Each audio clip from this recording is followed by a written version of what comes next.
Hi everyone, come in. Welcome to today's training session, we're going to be covering interview best practice. Okay. So, before we get into the meeting proper, what I would like to do is go around the room, introducing ourselves, what your name is, what job responsibility you have, and maybe, and as a little bit of an icebreaker, an interesting fact about yourself. Okay, I'll start. So, hi, my name's Andrew. I'm the EMEA HR manager based here in our UK office, and my interesting fact is I can swim with dolphins. Okay, hello everybody. I'm an EMEA manager for HSBC accounts. My name's Liz, and an interesting fact about me is that I've got a Blue Peter badge. Fantastic. My name's Sheila. I'm the APAC manager for the Barclays account. And an interesting fact about me is that I used to live in Ethiopia. Brilliant. May I ask, what was it you were doing in Ethiopia? Oh, I used to be, a few years ago, I used to be a teacher. So I worked over there working with teachers who were training to become primary school teachers. Fantastic. Great stuff. So you can see the planned goals for our meeting, our training I should say, up on the screen. Interview best practice. We're going to be looking at how we in HR can help guide you managers who will be doing the bulk of the interviews, how we can best provide you with the tools to do efficient interviews, to gain the information you need from candidates, to ensure that you hire the best people you can. We'll also be looking at question techniques, the different types of questions you can ask an employee, so as again you can gain the most information back from them, or even better, the most pertinent information you can get back from a potential candidate. Just a little quote here from Steve Jobs. Hiring the best is your most important task. As we know here at ABC Mobility, we only want the top quality candidates we can get, the highest caliber of candidates even. So it's important that you guys are aware of the best ways to ensure that we identify these people at interview stage and hopefully bring them on board. Okay. Negative implications of hiring. As we're all aware, hiring is a lengthy, expensive and time-consuming process. It is time-consuming from the fact that it takes you guys away from your regular day-to-day jobs. You need to be reviewing CVs, interviewing candidates, potentially even second interviews or even third interviews, depending on the level of the candidate involved. It also leads to a loss of productivity. Again, you're being dragged away from your day job to do this. It can also affect the productivity of your team. They're possibly having to cover vacancies, meaning that they're further stretched. They are having to work maybe 110, 115% of their normal caseload, which is sustainable in the short term, but not in the long term. It's also very expensive hiring, not just in the man hours and effort and things like that used by us, but also the financial cost if we have to go out and use employment agencies. As such, we need to ensure that we are getting the best and top quality candidate we can at the first instance. What we really want to avoid is having to recruit someone, getting them onboarded in the job 3 weeks, and then suddenly we realise it's not the best person, not the most suitable person, meaning we have to repeat the process. It's an expense really the company would rather do without, so what we're going to do is try and equip you guys to avoid this happening where possible. Okay. What the candidate should know prior to the interview starting. The sort of calibre of candidate we're looking for at ABC Mobility should be someone who's pretty switched on and of a high standard anyway. So you would kind of expect them to be doing this sort of thing. They should be, at the very least, going on the company website prior to that interview to see what it is we do, looking at some of the big accounts that we already have, your own two for example, as these are all listed on the website. So they should be able to recite to you a little bit about what we do. I'd expect them to also have a bit of an overview of our company history. Nothing too specific, but it's all up there on the website. A timeline of when we've merged and when we've acquired other companies, things like that. So again, it's something that you would have expected them to look at. And maybe it's something that you can tease out of them a little bit in your interview, just to see that they're doing their own due diligence on us before they apply for the role. You'd also expect them to have a pretty alright understanding of what the role is. They should for sure have read the job spec. Now this is something that you'll probably go through with them again in the interview, and again at least in the broad strokes. But the sort of person we're looking for should have an understanding anyway as to what role it is they're applying for. Would you be hoping that they like slot bits of that into their questions, It would- their answers then? It would certainly be a clever and it would be a sensible thing to do, just to demonstrate that they have done. So yeah, if they can be proactive about telling you, oh, I saw you won the CIPD account last year, that shows you've got someone who is a little bit more switched on and a little bit more engaged and motivated. That's the type of person we want to have. Great. And I should have said at the start, I will say it now, if you have any questions at all as we're going along, by all means feel free to shout out. Fantastic. So, interview structure. The broad structure of an interview should be at the very start, when the guy, girl, candidate comes into the room, you should welcome them in, smile on your face, look them in the eye, offer a handshake. You should be engaging with them, try to build rapport from the very start. It's not an interrogation, it's an interview, so we want it to be mutually beneficial. Also, if we can put them at ease, then the chances are you'll get better responses, better questions. If the candidate's sitting there nervous, really nervous, chewing on the fingernails the entire way through, you're not going to get that. You're not going to see them at their best. You're not going to get any useful information out of them. So we really do want to try and calm them down. You know, ask them, did they find the place okay? Things like that, just to set the mood right for the start of the interview. How would you advise setting up the room to kind of help that? It depends. If you've got a room, if you're interviewing on your own with someone, then you can just be sat around a coffee table. It need not be a desk between you, because that can sometimes seem a bit too formal and even confrontational. Obviously, if it's a panel interview with, say, 3 of you and the candidate, you probably would then have the 3 of you sat across a table, sitting across a table, and the candidate on the other side. Really, you need to determine that depending on how many people are doing the interview itself. At the start of the interview, once you've done the welcome and they're sat down and everyone's settled, you might want to set out the expectations of what they can expect for the interview, how it will proceed, what it is you're going to cover, so that you're going to look at their CV, you're going to go through their CV, you're going to ask them some of their job history, that you're going to ask them how they performed in certain scenarios or situations, and then that you're going to cover a little bit of the role. This is something you might want to go through with them at the start, just so everybody's clear exactly what's going to be asked and there are going to be no surprises thrown at them. Again, we're not trying to catch people out, we're trying to get genuinely good information back from them. It's also important to allow time for them to ask questions. In an ideal world, an interview should be 50-50, you're talking versus they're talking. That's what they say is ideal. You certainly don't want to get to the stage where you suddenly realise you've got 2 minutes of the interview to go and you've still got 4 questions and you haven't given them a chance to ask anything of their own. There's a good chance the candidate's going to have questions that they want answers to. So you really need to structure and pace your interview to allow all of your questions to be covered and then a little bit of time to ask their bit at the end. At the end of the interview, and we'll go through this in a little bit more detail later on, when you close it off, just ensure that you tell the candidate when they can expect to hear back from you. It need not be something that's set in stone, but just a rough idea that within the next week a decision will be made on whether people are progressing to the next stage or even that a final decision will be made. Just give them a rough idea. It's not a very nice thing for someone to finish an interview and then be left hanging with no idea as to when they will find out how they did. Great. So question types. There are, as you can see up here, 3 broad question types that we use when interviewing people. Open questions, closed questions, and competency questions. So, can somebody tell me what an open question is? So an open question just means there's no yes or no answer. You want to encourage like a longer, more detailed answer to get an idea about the candidate's Precisely right, yeah. No static answer. It need not even be yes or no. Sometimes it's a number or something. Okay. But yes, it's a question that leaves scope for a much longer answer. Yes, a development, absolutely. A closed question then is... So a question that has one set answer, I presume, so yes, no, or it's a fact or a number or something, but there's only one set short answer that you're looking for. Perfect. And then we have competency questions. So these are questions which we use, they are very similar to open-ended questions, but we use them to try and tease out and work out what sort of skills a candidate has. We'll move on to those. So here's a couple of examples.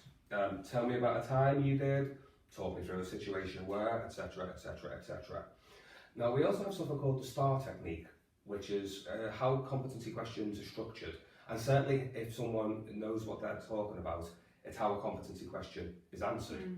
So, situation, task, action, result. The situation might be, tell me about a time when you did. So that would be, you're asking them to give you the time, the situation when something happened, and the task is when they had to carry out a certain task, for want of a better word, but then you leave open the action and the result for them to come back to you with how they solved this particular situation and what the end result was. An example might be, tell me about a time when you dealt with an unhappy customer. They might well respond something along the lines of, I had an assignee ring up and tell me that their landlord had not been paid my rent for the coming month, so my housing allowance had failed. I'm really unhappy about this. You've got the situation, and the task there is, well, the housing allowance hasn't been paid. It should have been, so you need to get it paid. If they were to continue, their response might be, so the housing allowance hasn't been paid. So I immediately got on the phone to my finance department, explained the situation. We had a CHAPS urgent payment made to the landlord that same day.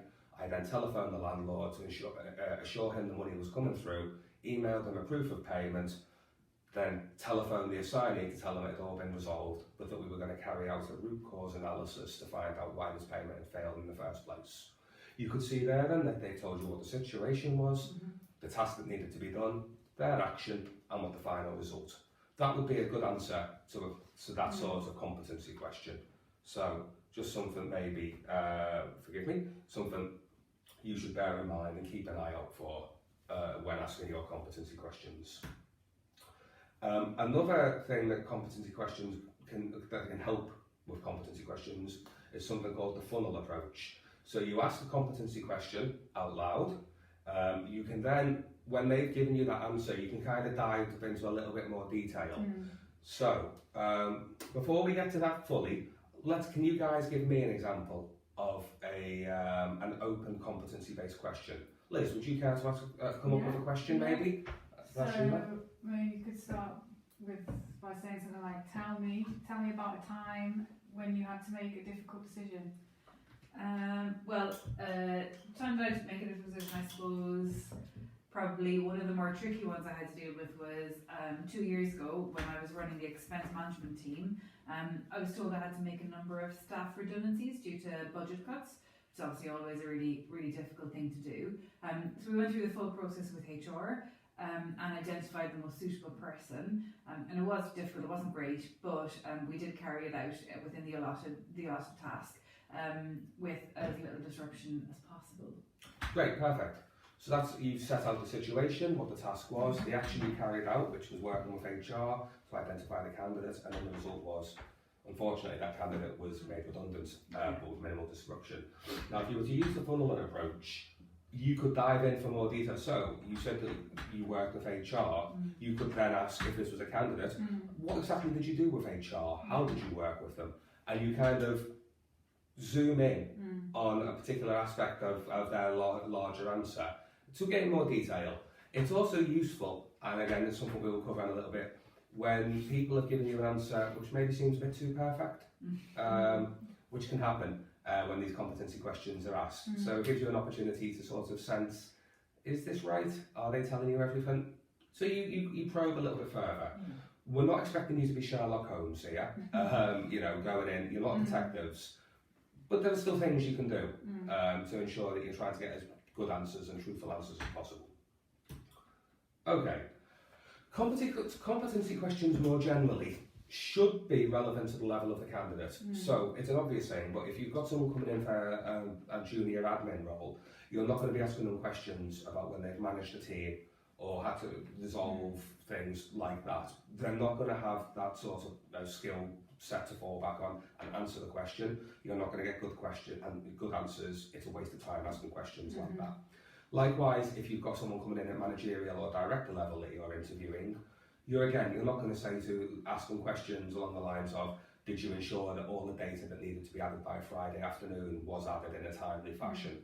That's not the sort of thing they're being employed for. So you really want to make sure that the questions you ask are suitable for the level of person that you're interviewing. And would you ordinarily have like a bank of those questions that you draw from, or? Yeah, HR, we have got a set of questions like that we can fall back on, that we can provide that are based on certain levels. It's not exhaustive, but they are likely questions Just to give us use, an idea, yeah. and we can send them round to you after the training's done. It's not a problem. Also, as it says here, try and get real life examples.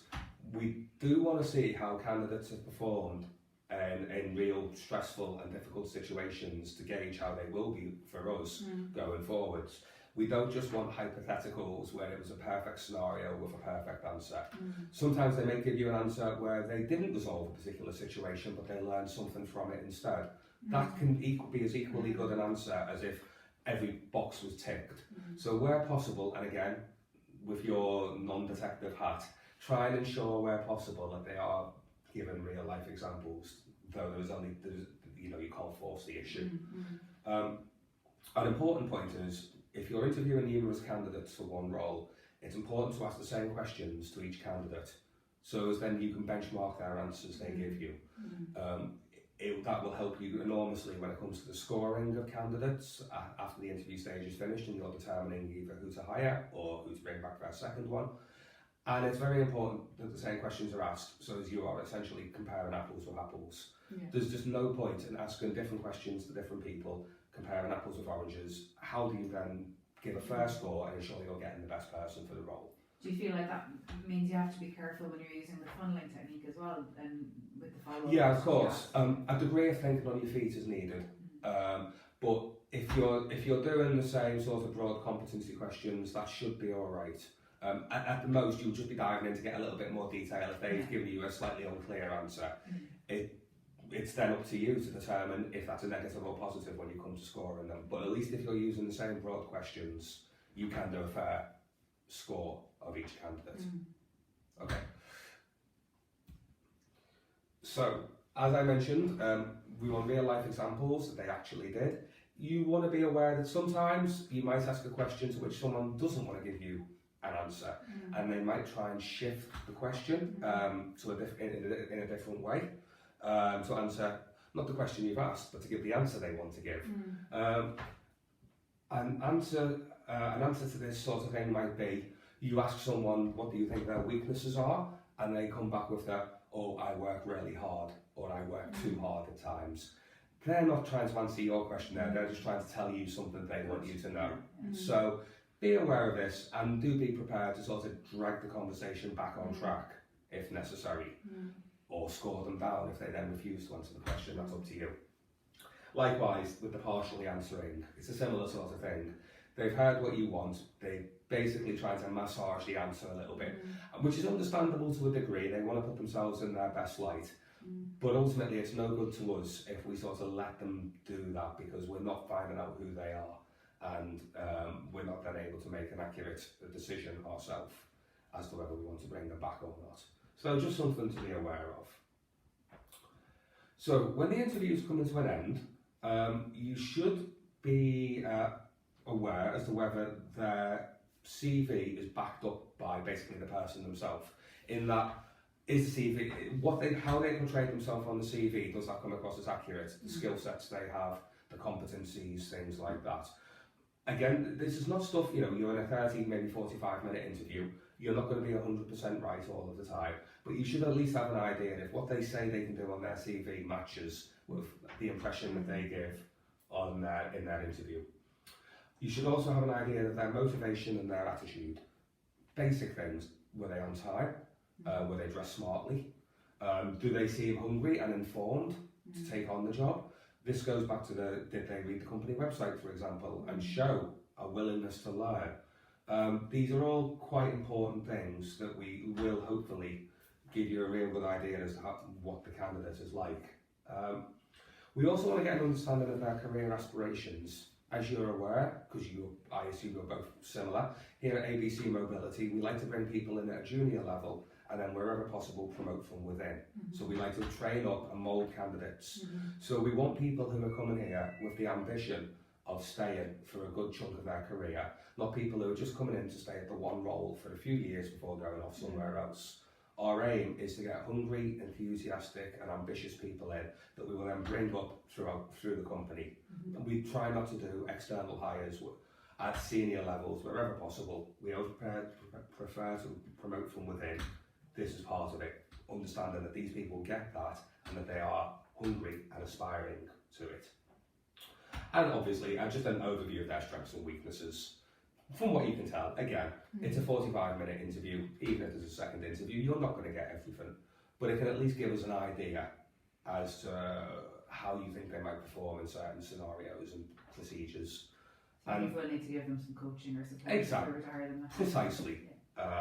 Just because someone might not do too well in one aspect doesn't mean they wouldn't be great at all the others. So it's good to give us then a heads up as to how they think. Precisely. Thank you. So, the end of the interview. You thank them for their time. As we said earlier on, let them know what the next steps are going to be. There's also something I like to do myself whenever I've carried out an interview. And it's just to sort of say to people at the end, look, I know it's been a stressful interview, 40 minutes, it's been hard. You might step over the door and suddenly realise, I wish I'd asked A, B, C questions. So for myself, it's never a problem, and I would recommend this, to say to them, should you find you step out the building and realise you haven't asked anything, but if they've come through a job agency, by all means forward the questions onto the job agency, they'll forward them onto us, we'll send them some answers back. Or if you're doing a direct hire and you're directly in touch with them, let them know that they can just email you if they have a couple of quick follow-ups. It could be useful in that it can save us pain in the long term if we can answer a specific issue they have in the short. That means, for example, they wouldn't actually be suitable for us. And it's a nice thing to do. It's a nice gesture. It shows that we are interested in them and want to make sure they've got as much information from us as they can, so they can also make an informed decision that they want the role. We want to end the interview on good terms.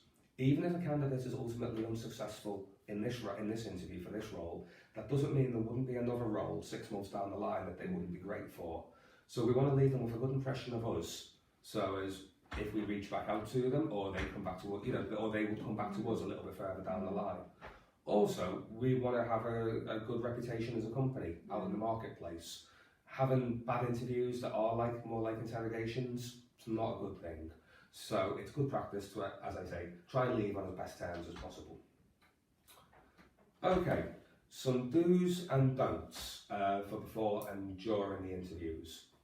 Arrive on time, as I've said, is a big one. I myself have had someone once turn up 35 minutes late for an interview with no call. I refused to interview them. It showed they just were not interested. I understand fully that things like traffic jams and things like that can occur, which might be a little bit out of your control. However, it's an interview, it's important. They should be leaving with sufficient time to mitigate any sort of things like this that come up. Also, at the very least, if they are going to be late, they should phone ahead and let you know. Running a bit late, that's a courtesy thing, if nothing else. You should be reading the CV prior to the interview starting. You should, it doesn't have to be an in-depth review where you're checking references straight away, everything, but you should at least have an understanding of the broad points.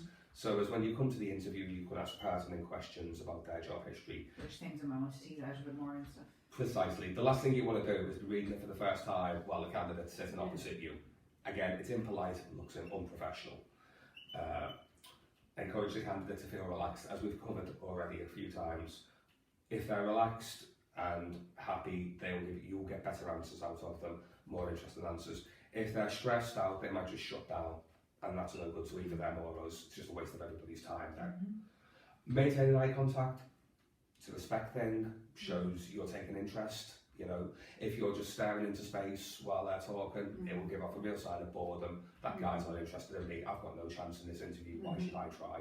Do you think it's a good idea to flag up that you might have to take notes and therefore look away from the location? Yeah, I mean, I would hope that even they can pick up on that if you're writing at the time, it's fine that you're not going to be looking at them. But certainly when you're asking them a question, you should be looking them in the eye when you ask it. And even when you're writing notes, you can still look up occasionally and make eye contact. Switching the phone off. You don't want to have a candidate who's in the middle of giving you a detailed answer to something and suddenly your phone starts going. Again, it's just height of bad manners, rude. So your phone should definitely be switched off. Likewise, no reading in work emails or anything like that. Ultimately, we're all busy. it's 30 minutes or 45 minutes. We can put our work aside to give the candidate sufficient attention to have a proper and well-worked interview with them. Again, show interest, we've kind of already covered. Explain the role. Ensure that you just go over the role one more time with them in the interview. Just to make sure that they are completely clear as to what it is they're applying for. One would hope, if they're already at the interview stage, we've already had their CVs in, they're suitable, but still, just to make sure they're completely clear on what's going to be expected of them if they're successful.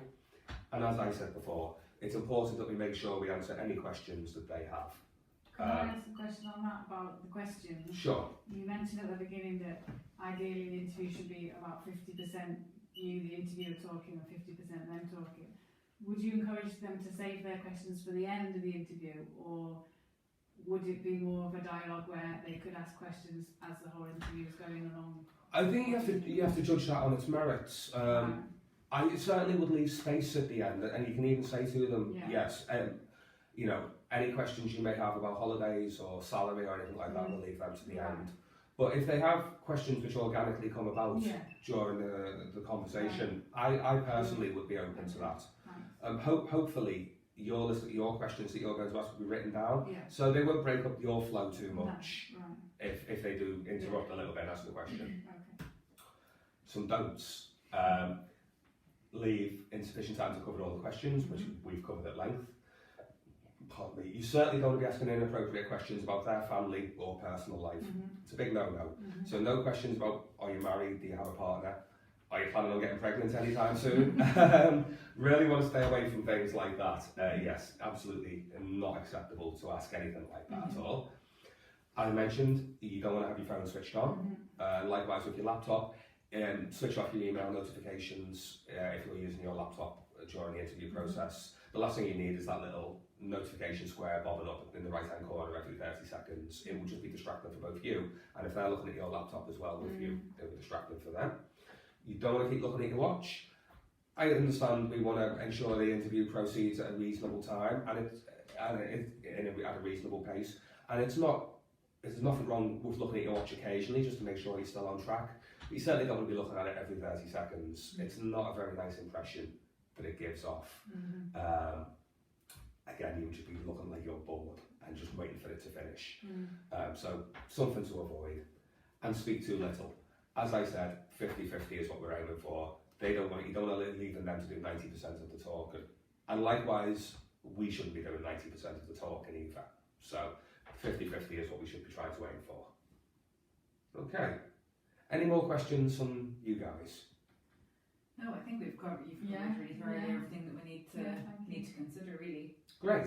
Okay then. What I will do is get the PDFs for the presentation sent round to you by email for you to refer back to at your own convenience. Thank you. And if you have any questions at all, or you need to follow up anything, you know where my office is. Feel free to drop me an email or just pop in for a chat. Thank you. Right. Thank you. Thank you very much. Thanks. Bye bye. Bye.